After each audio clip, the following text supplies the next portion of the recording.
Hello, everyone. I'm Shannon Torrance, and welcome to Magic is Real, a podcast focused on proof of afterlife, whose mission is to bring messages of hope and inspiration to others, and to spread the word that death is only an illusion.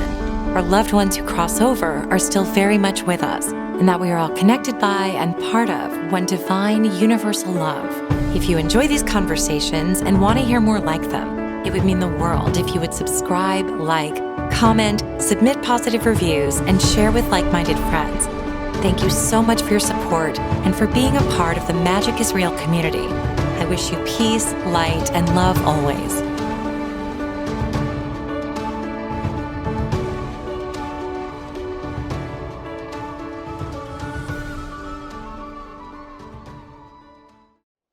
Hello, Magic is Real listeners. I'm Shannon Torrance, and today I have with me Chris Batts. Chris is a near-death experiencer who has written a book about his experience called Boom.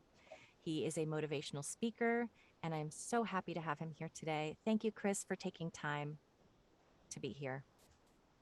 I'm so glad to be here. Thank you for having me. Such a pleasure. Now, Chris, I know about your story, and I always ask my guests to sort of introduce us to who they are, because it's not for me to say who you are, it's for you to say who you are. I'd love to know a bit about you. What you do for a living now, and tell us about your childhood, which I know is very integral and important in your story, so it cannot be left out regardless. But I do want to get to know you a little bit. So tell me whatever you think you'd like to share. Well, I guess I'll start off with my career right now. Yeah. I am a special ed instructional aide, and it's pretty much self-explanatory. I work with special ed, and I've been doing this the past about 5 years or so. And before that, I was a crossing guard for the school district, and I started seeing like all the special ed buses and everything. I'm like, I want to be there with those kids. Like, I want to be with them. So I called the district. I'm like, are there any like openings for like special ed? And they're like, oh, there's a bunch of them. So I just applied, tested, passed the test, and I started working. And I've never left special ed since, and I don't think I ever will. That's so wonderful. My mother worked in special ed as an aide. My sister's now doing the same thing, and it's so we need good people in that field. So it's wonderful, especially someone like you who's coming from such a heart-centered place, is there to be of service and to really help these kids by Hmm. connecting with them and interacting with them. That's so awesome. Right. So let's go back to, I wonder too, if your childhood, I'd like to know this when you explain your story, inspired you at all in what you do today in wanting to help other kids. Because I know you had a rough go of it. Yeah, it's funny how it all, I guess, like came together because I had no interest in special ed as a career when I was growing up. So being that I had a near death experience, then I just became so different and more spiritual after it. It guided me towards special ed. And I feel like this is more of my passion. It's not really my career. Like most people don't like their jobs. Like I love getting up and going to work. Yeah, it's so Yeah. important it's so wonderful when you go there being excited when you wake up in the morning to do what you do.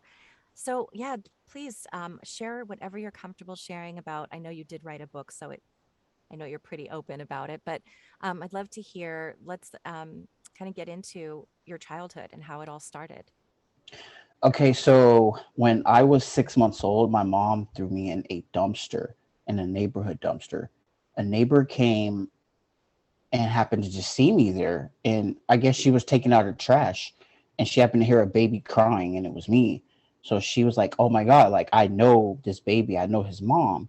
So I guess like she went to my grandma's place. My grandma wasn't there. She knew she was at church. So she called my grandma's church and was like, you need to get here now because your grandson is, I just found him in a dumpster and his mom is nowhere to be found. So after that, my mom, they went to court. I mean, not my mom, but my grandma had me up until I was 4 years old. When I turned four, my grandma had a nervous breakdown. She was in the hospital for a year. Then I moved in with other relatives.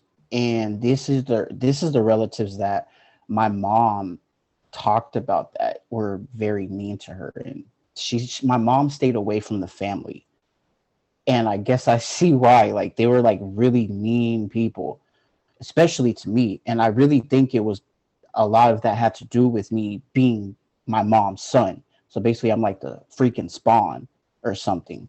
So yeah, I was like abused, like physically abused and mentally abused, like on almost a daily basis. Not well, the physical part came like a few times a week and stuff like that, but like the mental and everything, that was daily. Like, they didn't really say any positive things about me, so I had like no self-esteem. I remember being 4 years old after preschool, and I looked around this place, around this house, and I'm like, all these people are here and they're mean. I'm like, I don't want to like trust any of these people. I'm gonna learn how to grow up on my own. And I came up with this decision at 4 years old. So I started like trying to figure out life by myself. I've always seemed like a misfit, especially in this house. Like, a lot of the stuff they liked, I just didn't. And I found myself a lot of times in my room just alone while they're just out doing their thing. When company came over, they were basically like a freaking dog, like locked me in my room. And like I said, they just look for any excuse to just beat you, like any excuse in the world. They had a kid of their own, but this kid of their own was more spoiled. So he grew up with all the self-esteem, like all the like he just grew up with like all like the nice clothes, the nice shoes, and that he was like that since little. Me, I was more like holes in my clothes and like stuff like that. So it was just two completely different cases with me and him. Um, they also had other kids, but they were way older than me. So when I was little, they were like graduated from high school and left. Um, we went to church all the time, so I basically had a different opinion about God, because I'm like, I felt God is this mean, like vengeful, like, oh, I'm God, you're gonna die if you sin. And then the people that I lived with, we went to church. So I was like, if they're so mean, how are we going to church? Like, do I have to be mean like this in order to like make it to a paradise or like a heaven or whatever? Or am I just gonna burn for eternity because I have certain questions about God? I was always told, don't question God. And I would even ask the pastors, don't question God, boy, or young man. Okay.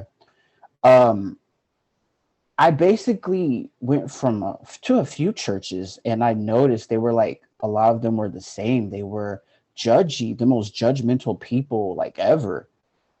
Like, people that don't look like them and they come into the church, that's when everybody starts whispering about these people and talking all this crap about them when they're not there and stuff like that. I just had a different like understanding. I was more of a soft soul, like a but at the same time I had a very bad temper. So I was like at school, and I was always like fighting older kids. Like, they were never like my age. They were always like bigger and older. And I guess I took that from who I was living with, the cousin that was older than me, and I was always like, you know, what one of my uncles would call short man syndrome. Like, um, I had like a chip on my shoulder. But the only thing I think that really made me angry is I didn't have love. Like, first it was my mom, then it's these people, and then it's like I feel alone as it is, and I had like this chip on my shoulder.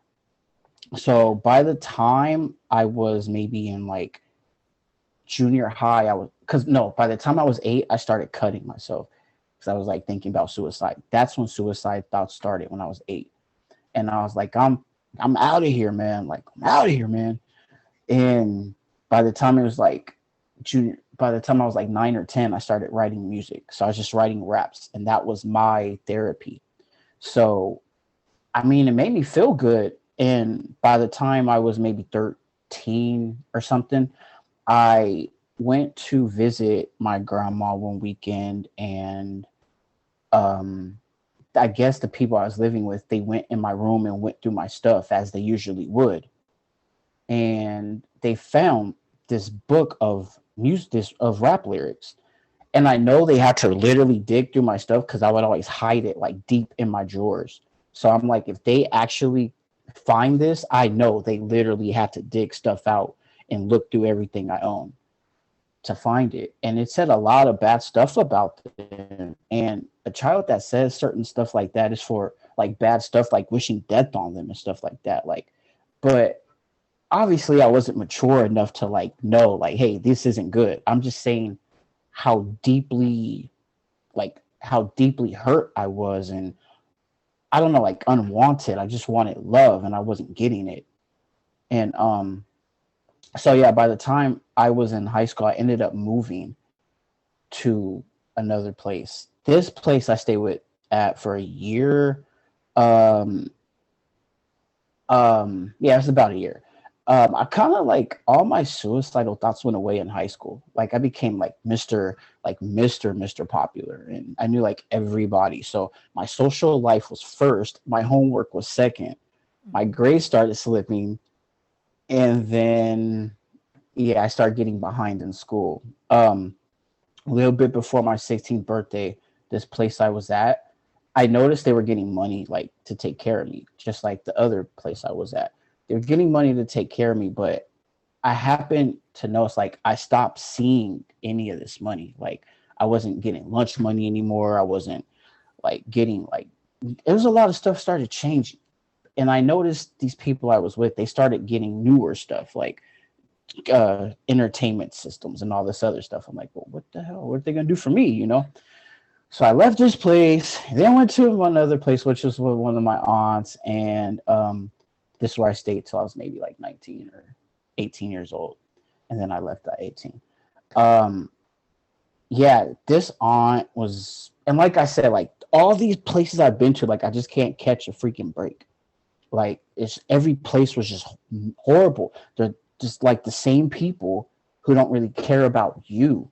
It's more they only care about them. I still haven't got these positive words like you can do this, you could do that, you are someone, all that stuff. A child actually needs to hear that. And if they don't hear that, they grow up older and they start thinking negative things about themselves. So it did affect me in my teenage years. So then by the time I went with this other aunt, she kept this mirror in the hallway so she could basically see what's going on. So I didn't have my own room.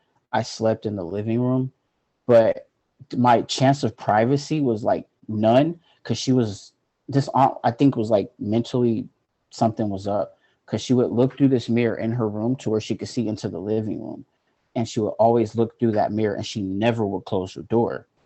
And she never would ever want to take that mirror down so she could see what's going on in the living room at all times. In the bathroom, she would do things like block the kitchen, not the kitchen, but the tub with stuff, so I can't really take a bath. So some of the times I had to like go to the sink and bird bath because for some reason she didn't want me to shower, and she would always tell me like I don't need to shower.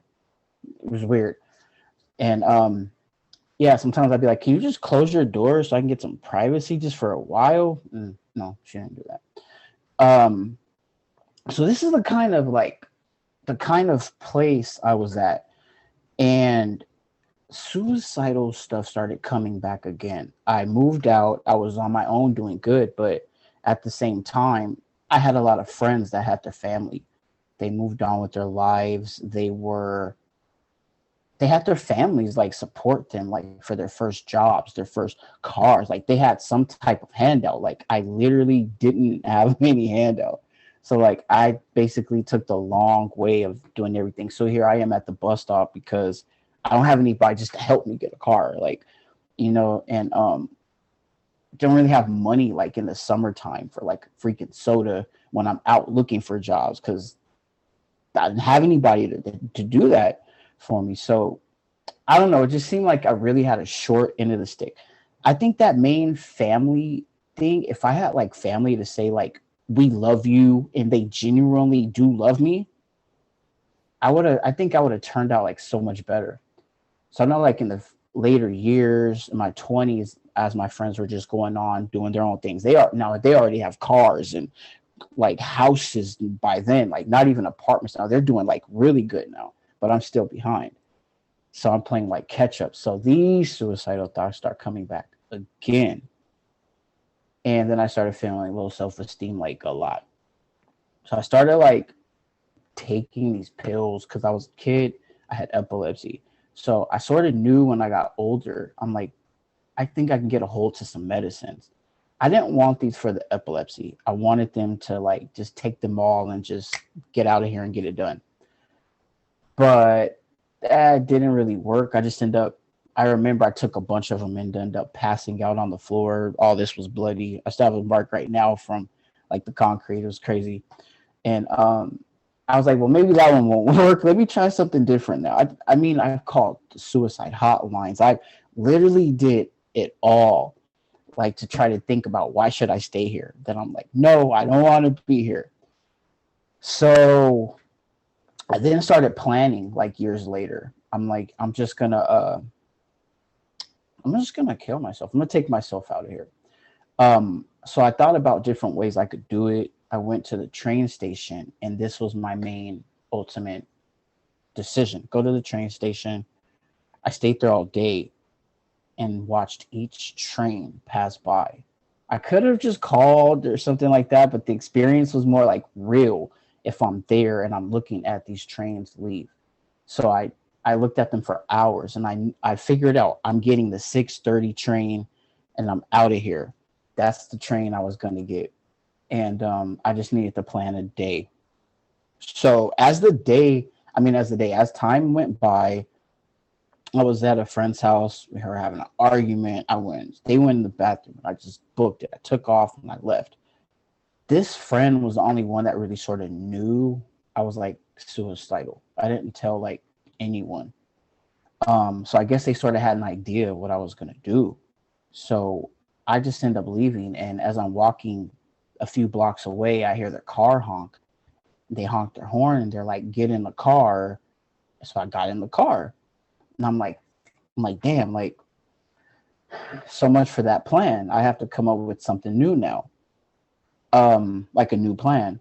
So I got in the car, and as she's driving, I have no idea, even to this day, at this exact moment, my mom, who I haven't talked to in years, like years, calls me.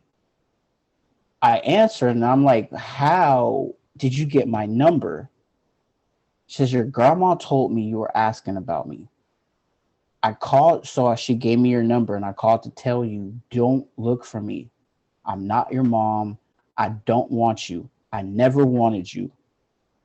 I'm not your mom.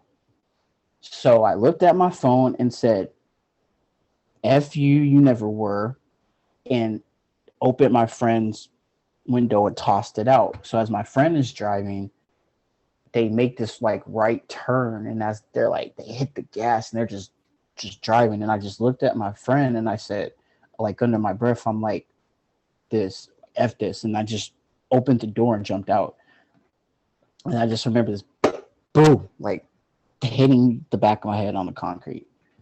And like, that's like my whole entire near death experience happened. Wow. And before we go into, what happens next, there's there's so much to unpack. I'm sure you've spent a lifetime unpacking, but it's so clear. I think most people are born pure souls, and unless they're a sociopath or something by birth, you're the Yeah. potential to be a beautiful, loving person. It's your parenting and the people who raise you that help shape your self-esteem, who who give you that sense of security and safety. So it's Hmm. just heartbreaking to hear of people, kids, as being treated that way, because yes, it does end up completely shaping your sense of identity and self-esteem. And I would love, I think it'll be interesting to, I do kind of want to know how you now perceive everything that happened, but we'll go back to that, because it does, obviously there's just a long line of trauma in that family, it that obviously, unfortunately, was sort of released on you. And it's amazing too how resilient little kids are, and how even in your little 4-year-old brain, you're going, this isn't right. I've got to get out of this. Like you just become somehow self-reliant, which is so sad, but it's also so impressive how you were like, I'm going to fight through this and make my own way, despite it sounds like mental illness and trauma and abuse begets more abuse. So I know you said, boom, your head hits the pavement, which is your book is aptly named. What happens next? Okay, so after that boom, I just, like I said, it's like this muffled sound. I can hear it now, like this boom, like that. And so all I know is I'm in this nothingness. Everything is black and blue, all these different colors, but literally there's nothing there. But at the same time, it's something there. Like, it's hard to explain.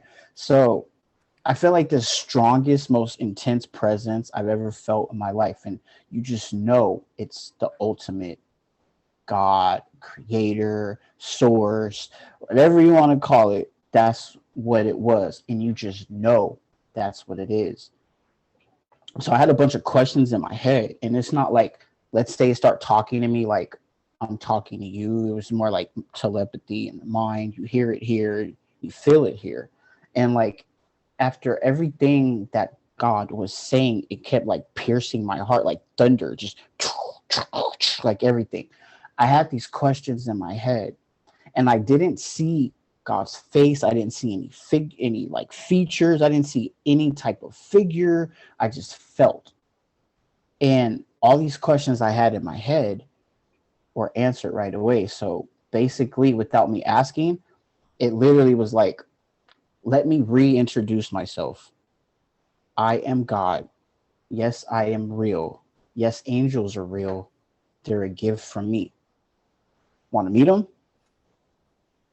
And I was like, no. The reason I said no is because I didn't believe in angels. I didn't believe they existed. I thought it was just for TV. I'm like, come on, man, give me a break. Angels aren't even real. So yeah, so after that, I just like, there was this projection screen that popped up, and I take this as like God, and I say God because that's what I knew him as. Like, if I knew him as like Bill or Chuck, he'd be like, hey, my name's Chuck. I'm always been here, My name's Lucius. So yeah, so after that, it was like this projection screen. It's like, I took this as like him trying to show me his characteristics. So like, let me reintroducing himself to me. So there's like this like video of this girl walking by that's a prostitute. He's like, I love her. Then here's this guy on a skateboard with a joint in his mouth, like just really riding with the joint in his, and he's all like, I love him. Then I see this guy in a business suit with a briefcase walking by. And I'm like, oh, I know God. That's probably his favorite. That's what I was thinking. Then God's like, I love him. And so what I took that was, it was like all the same. Like, he didn't make any explanation for it. He's just like, I love him. I love her. I love her, But I took that as like, I just understood he has no favorites. So I'm like, okay. So I'm like, well, I was scared. I'm like, I don't deserve to be here. Let me go back and let me go get perfect. I'll be back with you. So let me go get perfect. And then I'll be back. He's like, no, like, I want you now. I'm like, and I remember I looked at myself. I'm like, like, look, I'm bad. Look at all this like marks on me. I had like all these like blemished marks on me. I could see them. And he's like, no, like, I want you now. I'm like, all right. So I'm like, what do I do if I go back and tell people like, hey, like, God talked to me, I'm like, what do I do when I go back? And he's like, go and tell everyone that I love them. And I'm like, whoa. Then he like gets on a knee. I didn't see him. I just felt him get on a knee and then squeeze me and gave me a big hug. Now, this hug was more than womanly. It was like a womanly hug, but it was just a womanly hug on steroids times more steroids. Like, this hug was so gentle, and I didn't want it to be let go. But then he was so like macho to where I was like, you could like, like super like macho, but it was like he was so loving. And so he's like, I will go to the end of the world so everyone is with me. And I'm like, okay, you can't make this stuff up. I started believing after that. I'm like, okay, so maybe I should do that. Then, like, I'm gonna go tell everybody, like, God loves you, you know. And then, like, there was a bunch of words that started popping in the air. So the first word was loving, just like flew by. Then another, and these are all words in capital letters. So it's like loving. Then one said caring, and then another word said long suffering. And this one had like three exclamation points at the end of it, though. It was like long suffering. And I remember this word from being little, like in church, they would say long suffering. I'm like, whoa, that's crazy.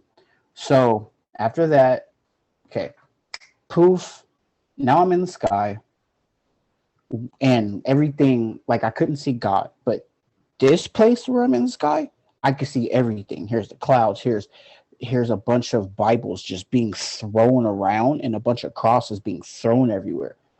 And I knew initially that was my thoughts because I was more like, I thought if I don't read the King James Version Bible, I'm going to burn in hell. That's literally the thought I was thinking then. I'm going to burn in hell if I don't read that book. So all these Bibles and crosses. So I'm scared out of my mind. And I'm like, get me out of here, get me out of here. And then there's angels around, like a circle of them. But literally there's these two certain angels. One had me by one arm, one had me by the other arm on each side. And they're like, it's okay, don't worry, like don't be scared, it's okay. And I'm like, they're trying to trick me. And then I seen like one of these clouds, they have a donut hole, and what I like to call a donut hole, like a cloud with a hole in it. And if I know they're trying to convince me, don't cross that cloud, like don't go into that hole, like because I probably most likely would never come back. So after this, they look at me and they say, oh, so actually, I look at them first. I looked at my left and my right. I looked at my right, and this angel goes, are you sure you want to go? Like in a stern voice. And I was like scared. Then I'm like, I'm scared as it is. Like, you got to tone your voice down. Like, you know, I'm like, these are probably demons I'm going to burn. Like, an angel wouldn't talk to me like this. But then I look at the other one on my right side, and he's like, you have so, in the most soft spoken voice, you have so much to do for so many people. And I'm like, whoa, these angels were so big. They're about like 9 feet tall. Um, the one on my left was more of like his face. It looked kind of like small and like beetle-y. And then the wings would kind of remind me of like a fly, you know, like they were sticking out a lot. Um, I couldn't really see his complete face because there's so much light just beaming off him. It's like literally like looking at the sun. So like I was looking at his face and I knew like I would have burned my eyes if I would have like looked all the way because there's so much light beaming from him. So I turn around and I look at this one on my right. This one is more human than anything. Like literally curly hair. He had a red flannel shirt with the sleeves rolled up to the elbows. Like they were rolled up. And then like he was like a construction worker. Like then he had blue jeans and brown sandals. And his build was human. Like he was ripped, like muscle everywhere, just ripped. I thought about joining the next local gym by the time I came back. So I looked at him. I'm like, okay, I'm gonna go to the gym when I get back. That's my big takeaway from this hitting the gym. Yeah, I know that's the funny things that you think in your Mm, quote unquote dreams. I know it's not a dream. But when you were speaking, I actually wanted to say that it's so interesting the way that people experience near death experiences is very much like both mediumship, which I can speak to, and also like a dream where everything is symbols and you're shown what makes sense to you. Um, Not that that guy necessarily has that lumberjack guy has anything to do with anything, but the Bible's being thrown is like a representation of how I you. thought I was gonna burn in hell. Yeah, like it's Yeah. so amazing the way God shows you these symbols and the way you see these words and the long suffering, and it's very personal. And what I love about near death experiences is most of them are the same structure with personalized details. And there's often a screen, like a movie screen, but I Mm-hmm. feel, and my belief is that you're shown what's your own reference. So a lot of people will say, well, I know now that, Christianity is the one true religion because I saw Jesus. I don't believe that's necessarily true because I think all religions are like Bit the of best of our each. yeah, it's like our Right. way of trying to take everything we know and put it into a book that's more digestible. But I think it's all the same principle, with just some things are changed. But I think that it's so interesting that you see your frame of reference and you see what will make you feel comfortable or and give you the best message. So I just also I thought of how you said you received the information. You don't hear it, it's a feeling. And I also love that you said God is, on one hand so masculine, on the other hand so feminine, that there's the Right. masculine and feminine, like yin yang of that nurturing that you didn't get. He allowed you to feel Right. the mother's Right. love that you Right. didn't get. I just got chills, such big chills.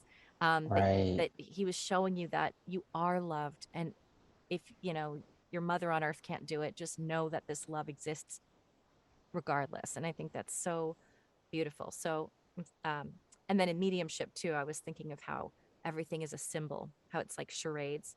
When I receive a message from spirit, I see like Yeah. charades, and then I figure Yeah. out what the message is, right? So yeah, Right. speak on that. I'd love to hear what you have to say. Right. No, so that I was just gonna say what happened after that. I looked well, before I looked down, they told me like after the one on my right says you have so much to do for so many people, I didn't really get it. Of course now, years later, of course I totally get it now. But then I didn't understand. I was like, the you want me to go back? But I just felt this urge, and I was even asked a long time ago, like, you were suicidal, and then here's your chance to leave. Why did you come back? The urge I had to go back was important. I felt it was more important than me. Like I'm like I need to go back to do so much for so many people, even though I didn't even know what it meant. Um, so they told me look down. So I looked down, and then I see my body laying on the floor. I was like, no way, that's not me. That's someone else. Because you still have your same personality. It's not like your personality is just completely gone now that you're out of your body. Not at all. Like, this is me talking. This was me then. I'm like, no, like what? Like, that's not my body. You guys are tripping. And they're like, look down again. So I look down again. They're like, you need to look down. I look down. They're like, you need proof. They know me so well. Mm-hmm. And I'm like, wow, I do need proof because I have such trust issues. I wouldn't have believed my experience had happened if they never told me to look down again. I would have still doubted it and never talked about it. I would have thought it was a hallucination. But my proof that it happened is when they said look down again. So I did look down again, and it was like a camera zoomed in, just zoomed in real close. Here's my body on the floor. Here's the paramedics trying to bring me back. My friend that I'm with is way over far away on their phone. So I'm like, wait a minute. They think I'm dead, but I'm literally not. Like, how can I get their attention? Like, I'm right here. Like, I'm fine. But of course, they couldn't hear me. Just like what you see on the movies, like, they'll be like, I'm right here. I'm right here. But have you seen the movie Ghost? I was just gonna say Ghost because that's the movie I was thinking of, is Patrick Swayze Right. trying to And get. when, Yeah. yes, and the girl didn't even hear him, but he's literally right there. Like, I'm right here. And she Yeah. can't hear him. That's exactly what it was. And they couldn't hear me.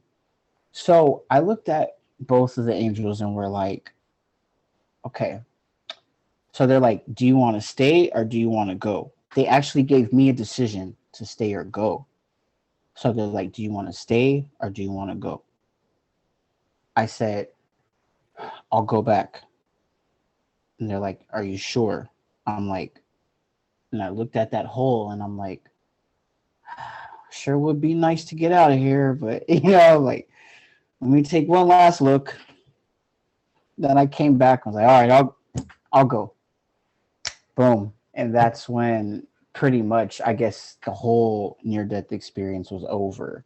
I woke up a few days later in the hospital in ICU, and the nurses are calling me Miracle, and that was their nickname for me because they thought I was gone. And they said how many bags I hemorrhaged out of. I didn't even know what hemorrhaging was, but they said I did a lot. I was like, hemorrhage? I'm like, oh, well, that's nice. Like, I didn't know what that was.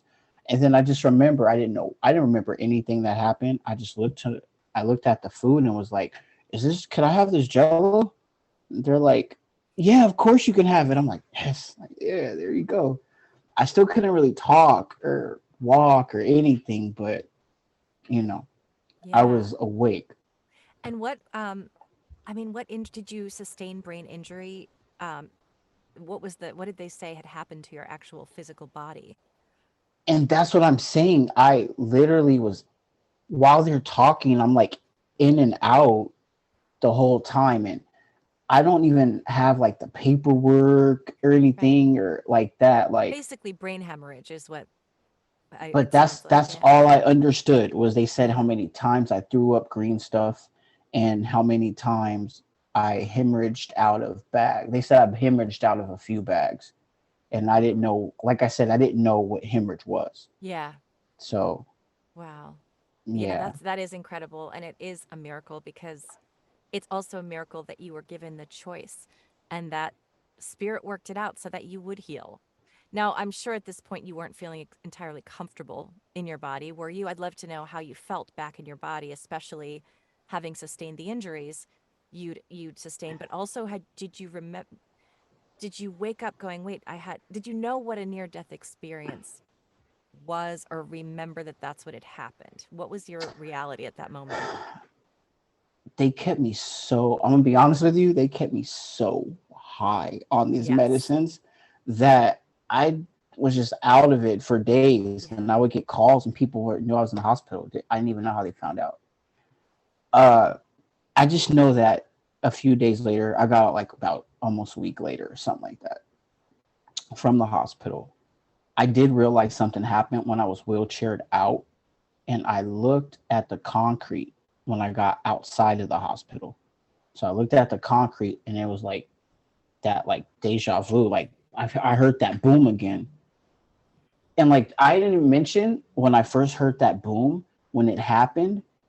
It reminded me of when I was like 3 or something, and I fell off of a tricycle and it hit my head and boom, that's what caused this epilepsy after that. Oh, wow, that's so interesting. Yeah, and so that boom, it just reminded. I was like, I remember my first reaction was that hurt. I also didn't mention I'm out of my. I guess like, oh my god, I missed the most important part. Literally, you're like, how'd you end up in the sky and all that? Yeah. Okay, so when I first heard the boom, I'm literally thinking I'm fine. Okay, I'm gonna go home. So I'm trying to get up, but I hear something says like, I wouldn't do that if I were you. And I'm like, huh. So I just kept doing it. I was like, let me try to. I was like pushing. Poof, I'm up now. So I start walking. I'm gonna walk home. Mm. Boom, that's when I'm in air. So Wow, what happened then was I ended up leaving my body at that moment. that's amazing. It's And I so, didn't even bring that up. Only thing that stuck with me was the freaking gym. Can you believe? yeah. The things that we remember. Well, it is Mm-hmm. kind of weird to see an angel looking like, the brawny paper towel guy. When you think, Yes. you're like, this is actually not exactly how I pictured it. And you always wonder, is that just you somehow manifested that him to show up like that? Or maybe he's the kind of angel that's been here. Maybe he's like, was a person at some point. I know there's what is it? Like there's angels and then there are spirit guides. And I think Hmm. one or the other never came to Earth in the first place. Yeah. I get them mixed up sometimes. And then others are people that are there to do work to help others. I like that whole brawny guy thing. I never even thought Feel about free to that in use it. life. No, listen, I always compare it. I always compare it to, have you seen the show Roseanne? Oh, yeah. To Dan Connor. Dan Connor. Oh, Yes, I love Dan that's Connor. who I always compare it to. Yeah. Like the way he looked. So the brawny paper towel dude, I'm like, oh my God, yes, that's like exactly what he looked like. That's how I picture him in my mind. Yeah. So now you go, okay, so you're now on your own. Um, how long I guess I know it takes time to process these things. I don't want to say how long in time, but how did it slowly unfold that you started to sort of process what had happened and have an understanding of what that experience was? Did you know about near death experiences prior to this?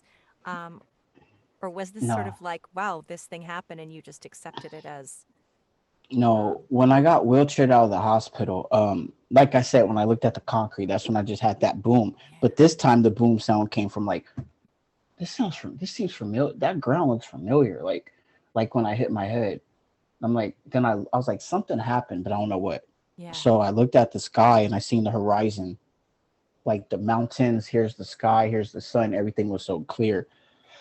And for some reason, I wasn't worried about death anymore. That's when the moment I stopped being scared of death, and I felt that feeling of like home, that worry free feeling where I knew God loves me or something, yeah. like whether I'm religious or not.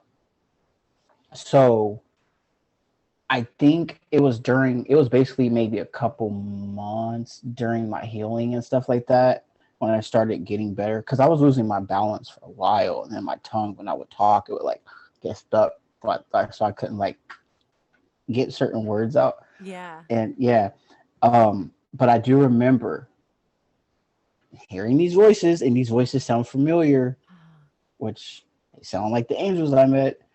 And they're telling me Were they what, voices like thoughts or were they actual audible voices that you heard? not audible voices, just Yeah. these telepathic thoughts, just like when I was in my near death Yeah. experience. When I was looking at them, the way they talked were the same way that Yeah. they were talking to me then. So I just remember, I'm like, what the hell? Like, what happened?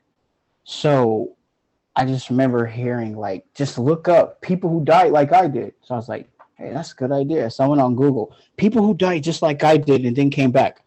And then, Right. like, I didn't know how else to explain it.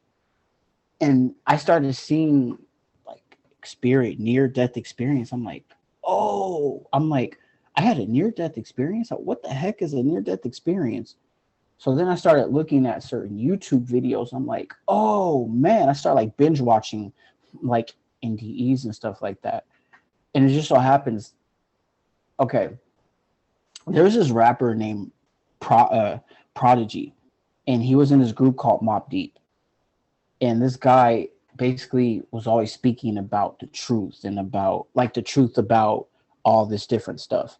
And I was watching one of his videos and stuff like that, and I left a comment saying like, that's really like deep, I had an experience, blah blah blah blah blah blah blah. And that's when somebody, like, the comment got like 300 and something likes, and I'm like, wait, what the heck? And that's when someone responded, they're like, dude, you had a near death experience, you should go on Facebook and look for near death experience. They have groups for that stuff. I'm like, the I'm like, they do? So I go on Facebook, I see all these NDE groups.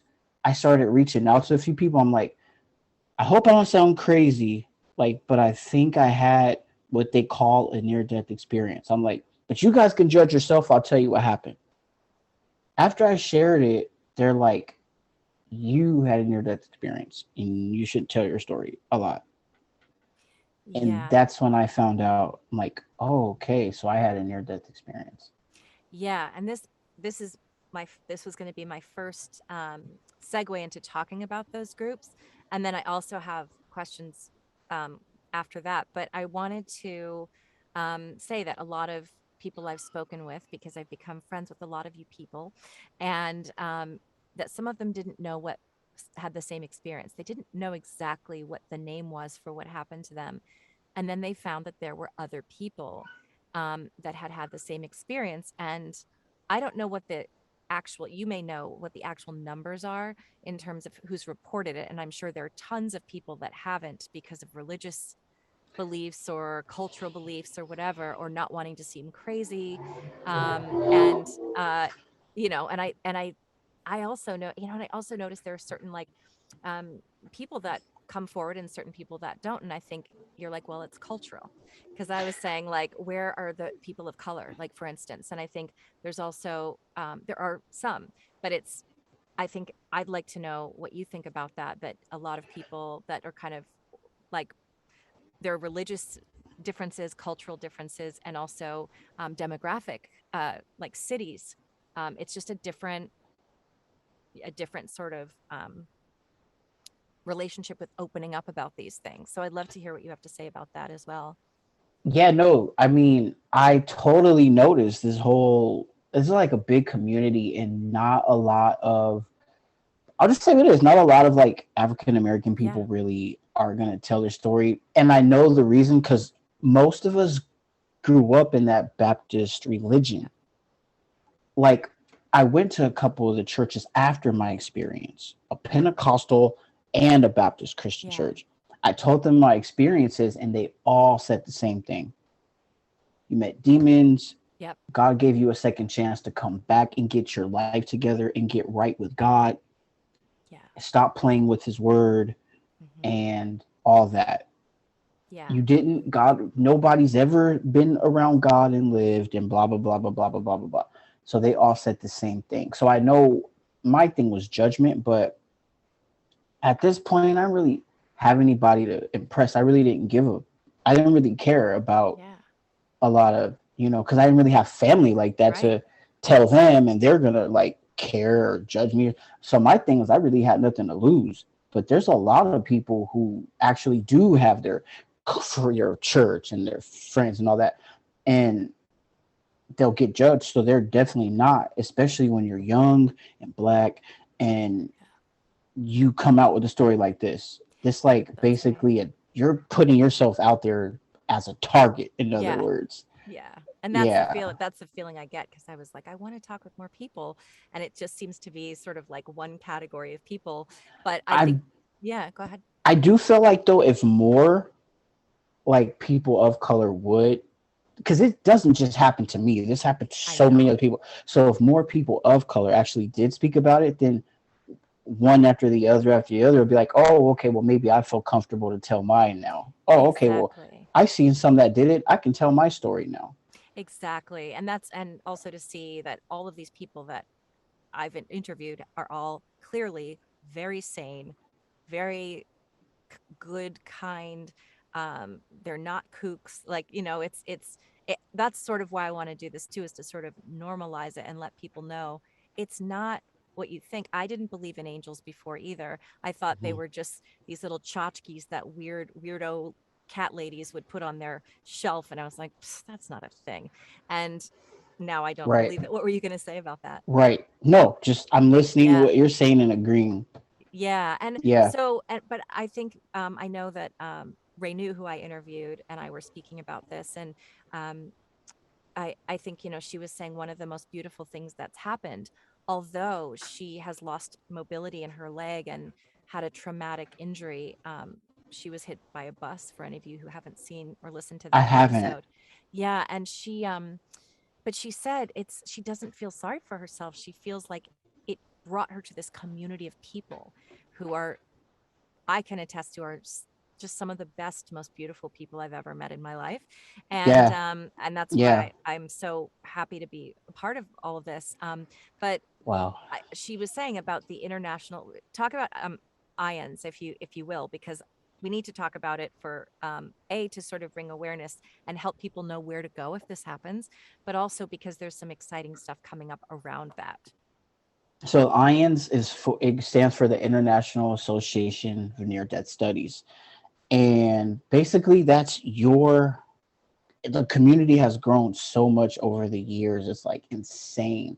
There's so many people who share their stories and their experiences. And like I tell people, ions, yeah, it says near death studies, but okay, you don't have to be so technical and say like near death experience exactly. Like you literally don't need, you don't necessarily have to have a near death experience. Like you don't have to just die to say, okay, I'm spiritual now. Like you can have a spiritual transformative type of experience. So many people have that and haven't died to get it.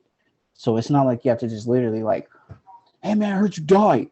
Can you come and share your story? Like it's not like that. It's like, no, I'm not dead. I didn't die. I'm right here. I just had this spiritual experience. Yeah. They have those. I mean, people do like, they have like Reiki masters, like, which is energy healings and all types of stuff in this organization. It's not just near death, but Right. to the naked eye or someone who doesn't have a clue who they are, they'll be like, oh man, I didn't die, so I can't be a part of this group, Right. but in reality, yes, you can, you really totally would love this group.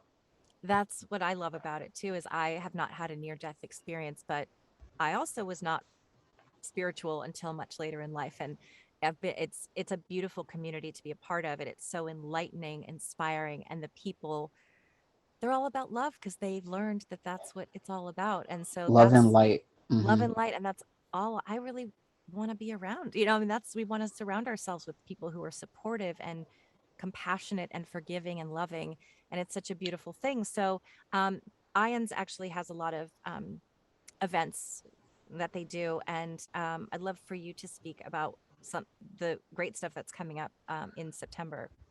Well, on September 1st through the 5th, they are having, well, okay, because every year IONS has a national conference, which people from all over the world come together. People from different countries, different states, different cities.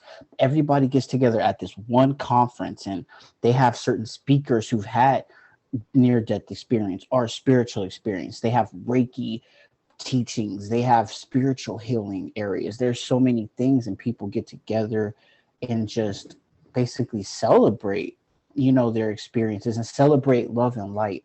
It's like a big family reunion. I personally been to a few. I've been to a couple like in person ones, and I still like, even months after those, you still have that recharged love feeling in your heart. Like, oh my God, like it's amazing. Um, but the past couple years, last year and this year, is going to be virtual online because of the pandemic and everything happening. We're hoping that next year it will be back to being in person again, though. I know we all miss it because we all love being around each other. It's good though, virtually still, but in person, it's nothing like being in person.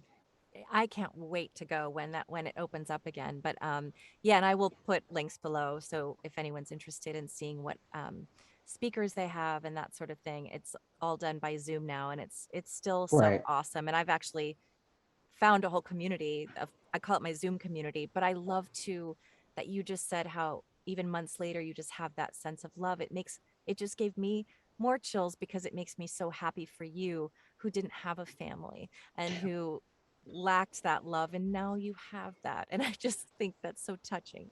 I have met so many amazing people in this whole community, and they've all been like family, legit, genuine people. Like when they actually say we care about you, they actually mean it, and they actually show you they care about you. Yeah. Like I bet you right now, if I were to breathe the wrong way and say like I needed some help with something, I couldn't count how many people would jump up and be like, okay, we're gonna help. What do you need? Like this is what kind of organization this place is. So like I look forward to speaking on at IONS. Usually, oh, I guess I didn't mention I will be speaking this year for them. Um I think like for those who don't really know about the conference, they would love it. They has like this virtual thing. They'll have like discussion boards and rooms where a bunch of people can just go and talk, and like during like intermissions and stuff like that, like before the actual people speak. You can see so many people speak, and then there's like 90, I believe, 90 days of like on demand videos. So if you happen to miss something, you can just go back and watch it. This is an amazing experience. I am speaking, usually I'm on a panel with a couple other people. This year I'm in my own room. Um, because I want to talk about strictly NDEs and suicide prevention.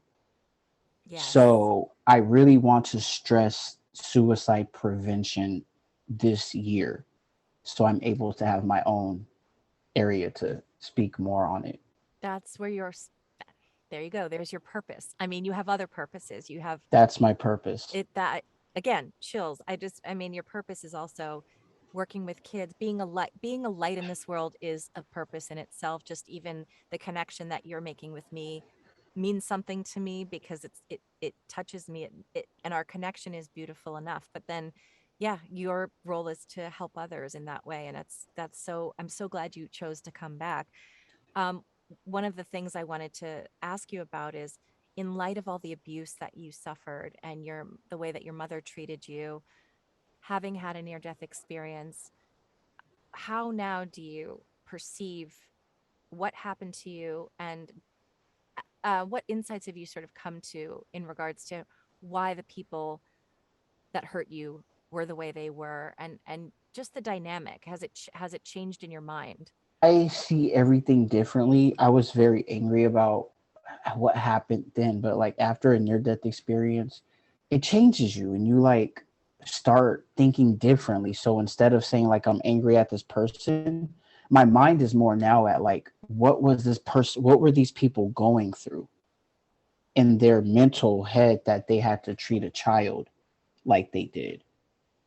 Like especially you being an adult and you're fully aware of what you're doing. This is a child who doesn't know. So for you to treat them so bad, what is really going on with you? Yeah. Yeah. So I Yeah. don't hold any grudge or anything like that. I just really hope one day they actually get that peace or whatever that they've been looking for. But that can't stop me from speaking my truth. Of Like, course. so just because I speak my truth doesn't mean I'm holding a grudge, Hmm. you know? And Yeah. that's what I've had a lot of feedback from them. Like, not to me necessarily, but from other people. Like, and they're not very happy about the book. They're not happy about anything I'm doing because they're only concerned about what I said about my upbringing. Right.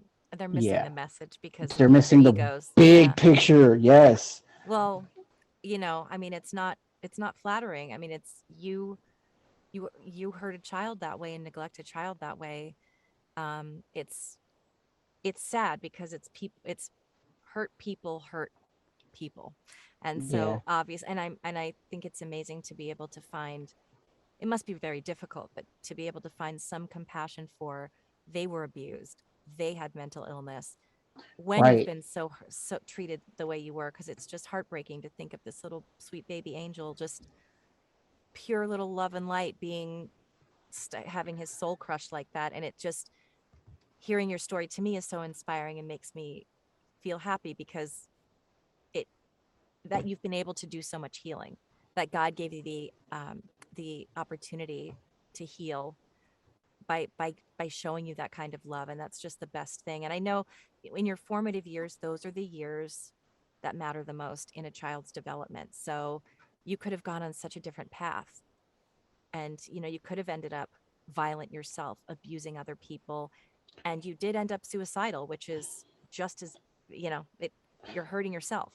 I had a lot of friends that were like that though. Like I had a lot of like, let's say, like I said, I hung out with a lot of people. I had nerdy Yeah. friends. I had like gangbanger friends. So I know like that street life. I know all that. So it's like, but my thing was they wouldn't really want me to like be a part of their crews. They were just more like, you're cool, you Yeah. stay your goofy self, like, because I was just always me, and I was always asking questions. How come you guys could do this? How come you guys could do this and they can't? Like, I just literally was like that, and they're just like, damn, this dude is so like so real. So I don't know.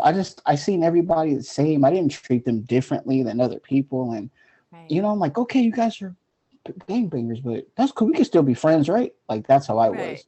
Yeah, Yeah. And that's why I love yeah, what God showed you is that I love this person and that person.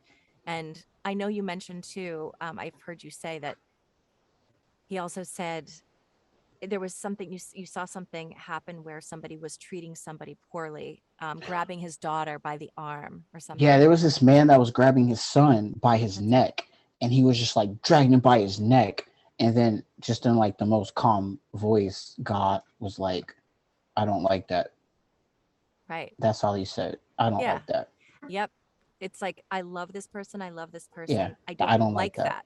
I think it shows so much that God is love. God would, some people aren't comfortable with that word, whatever it is to you. Right, Source, that energy, right. whether you think it's male, Bill, female, Chuck. yeah, whoever it is, it's that Yeah, beautiful energy.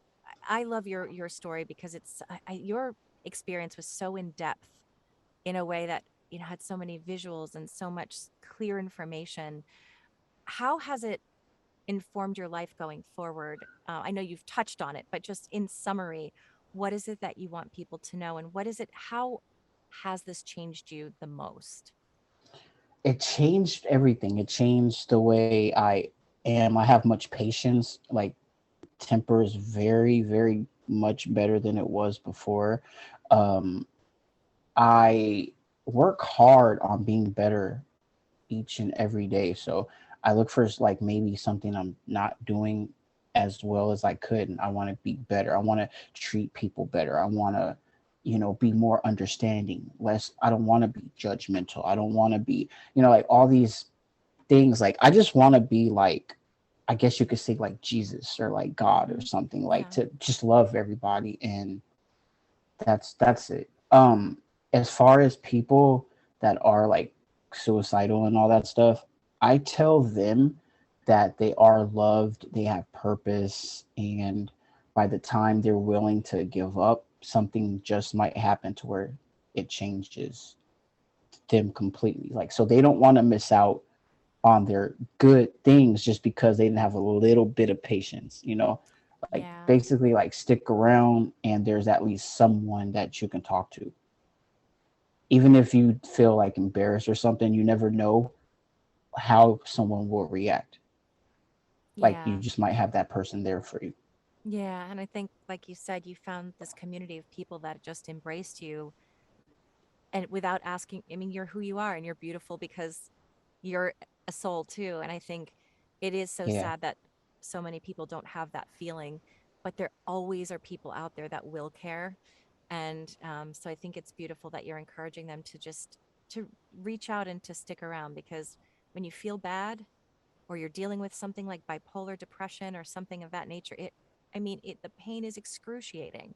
And I've talked on the show about how I'm a recovering addict, um, um, addicted to people and validation and that sort of thing. And the pain was so intense at times that I was like, I can't be here anymore. And every time, the only reason I didn't do anything was because I didn't want to do it to my family. I was blessed with a loving family. And thank God I did because life now is so beautiful and amazing. And every day is like an adventure. And that's why I call this podcast Magic is Real, because once you realize that magic is real and that this isn't all there is, and this is just all an experience we're having, we're souls having a human experience. It's Mhm. everything's so much more exciting and easier to navigate. And you start to see it as, oh, this is happening because it's a lesson. This is happening to put me through a trial so that I can grow. And if you think of it that way, not to be trite, because I know when you're in severe pain, it's not easy. But I love that you're doing that, and you're such a gift to this world, and I'm so glad you're here. So, and also, I would like to know, where can people order your book? Amazon. Amazon, good. Okay. Amazon. And I will put the link to that below as well. Is there anything else that you want to share before we say goodbye for today? No, I already said it. Just stick Yeah. around and yeah, just stick around. Amazing. Well, thank you, Yeah. Chris, so much for sharing your love and light with me and with anyone who's watching or listening, it really means a lot to have you show up and be so vulnerable. So thank you again. Thank you.